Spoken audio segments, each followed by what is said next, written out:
Ẹ ǹlẹ́ o gbogbo ilé, èmi ọmọ yín ni àbúrò yín ọ̀rẹ́ yín Títílọpẹ́ ló ń sọ̀rọ̀. Ṣàlàáfíà lẹ wà? Kí ni Títílọpẹ́ fẹ́ sọ lénìí? Mo wá fẹ́ gbà yín ní ìmọ̀ràn pàtàkì ni, pàápàá jùlọ ẹ̀yin ọ̀dọ́. Mo wá fẹ́ gbà yín ní ìmọ̀ràn wípé ẹ má wà pressured, ẹ má jẹ́ káwọn èèyàn lé yín léré, ẹ má sáré mọ́tò kọlù kẹ̀kẹ́.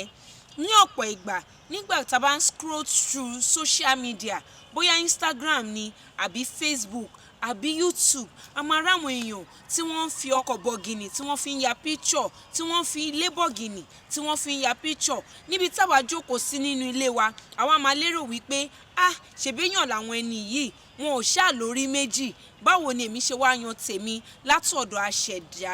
Irú àwọn èèyàn báyìí a mọ̀ wọ́n rí o, ọ̀pọ̀ tá tí ẹ̀ mọ̀ rí gan nínú wọn, a mọ̀ irú ìgbésí ayé tí wọ́n ń gbé.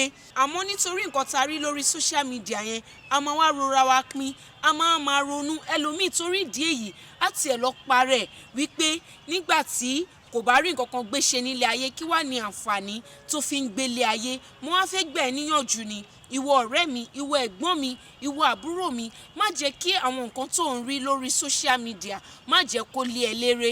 Nígbà tí ìwọ bá ti ń tẹpá mọ́ṣẹ́, ó sọ pé àtẹ́lẹwọ́ ẹni kò ń tan ní jẹ. Nígbà tó bá ti mọ̀ wípé iṣẹ́ tó ń ṣe ó tọ́ sí ọ̀nà àti ibi tí ó yẹ, nígbà tí àkókò bá yá, ìwọ náà gbogbo àwọn tí ò ń tọrọ á tú ẹ lọ́wọ́. Má torí pé torí orí lágbájá ó ra mọ́tò, picture moment ẹyọ kan má jẹ́ kó determine ohun tí ìwọ fẹ́ ṣe nílé ayé ẹ̀. Má torí ìdí èyí bànújẹ́. Eléyìí ni ìmọ̀ràn kékeré tí mo fẹ́ gbà ẹ́. Má tẹpá mọ́ṣẹ́ ò, nítorí wípé ní ọjọ́ kan ìwọ náà wàá lu àlùyọ. Eléyìí ni ìmọ̀ràn mi fún ẹ. Mo nífẹ̀ẹ́ o, mo dẹ̀ mọ̀ wípé ìwọ náà nífẹ̀ẹ́ mi náà. Má gbàgbé láti share fídíò yìí fún àwọn ọ̀rẹ́ àti ojúlùmọ̀ ẹ. Tẹ̀lé mi ní Facebook, ní YouTube àti ní Instagram. A ó ní pàdé ayọ̀.